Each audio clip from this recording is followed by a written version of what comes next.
Hey, what's up guys? The purpose of this video is to help you write a really strong, high quality hypothesis. Let's take a look at two things we're already learning in class 1. A high quality hypothesis is a statement of what you expect to see from your testable question. In this case, a statement is a written prediction of what you think is going to happen in your experiments. Also, a strong hypothesis needs to include the why you believe you're correct. So, a high-quality hypothesis basically looks into the future and tells the scientist this is going to happen, and then it includes it because so and so. So you basically tell me why you think what you did is actually correct. So those are the two things that you need to keep in mind when you're developing your high-quality hypothesis. I think the best way to understand this is to actually analyze a testable question and create a hypothesis for that testable question. Well, guess what? I did. So here we have a testable question. The testable question is, what effect does a type of liquid have on how fast an ice cube freezes? So here what I'm doing is I have 3 ice cubes, for example,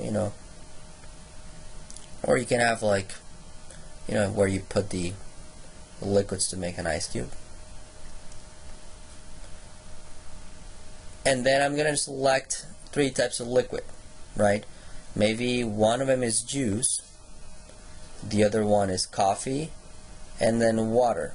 And then I put each one of these liquids, and I wait until they start to freeze. So I need to create a hypothesis for this specific testable question. So here's an example of a hypothesis that I developed for this specific example, for this specific testable question. So here, what I'm saying, first of all, if you take a look, I colored in the same color the 2 things that you need to include in your hypothesis, the statement and the why. So the statement is basically a prediction. And here what I predict is that the juice will freeze the slowest, and then I say because it has the most sugar out of the 3 liquids. So basically I'm saying, okay, I have 3 liquids, juice, coffee, and water, and out of all 3 liquids, I think that the juice is going to be the one that freezes the slowest. Slowest means that it takes the longest to freeze, to become ice. And then I say why. I say, I think this is going to happen. I think that the juice is going to freeze the slowest because it has the most sugar, guys, right? I included some reasoning behind, well, we know that coffee doesn't have sugar unless you put sugar on coffee. And we know that water doesn't have sugar either unless you put sugar, right? So, but we know that most orange juice out there that you can buy, or most juice out there that you go to buy at the store, has sugar, right? Or some form of sugar. So that's why I think this is the one is going to freeze the slowest. Alright, another thing to keep in mind, we actually have, you have seen this a lot. This idea of change, measure, and stays the same. And we have talked about how the change is basically your independent variable. The measure is your dependent variable, and stays the same is your control variable.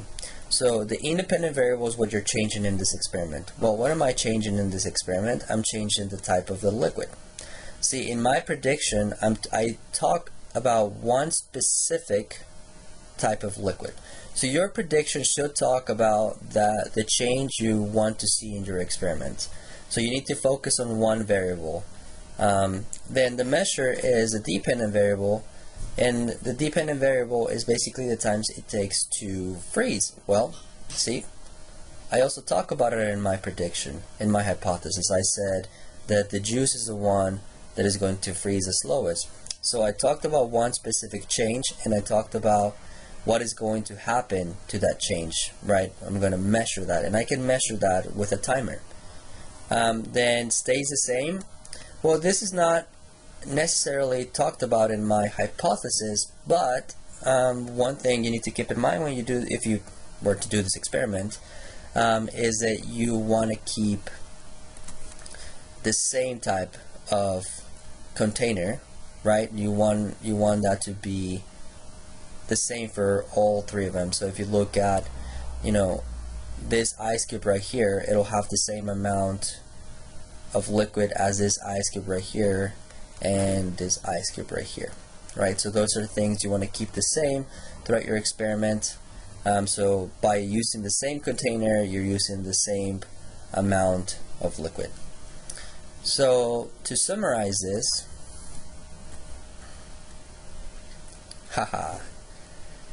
what makes this prediction a high quality hypothesis? What makes this prediction a high quality hypothesis is the fact that it is a statement of what the scientist is expected to see, and it includes a why.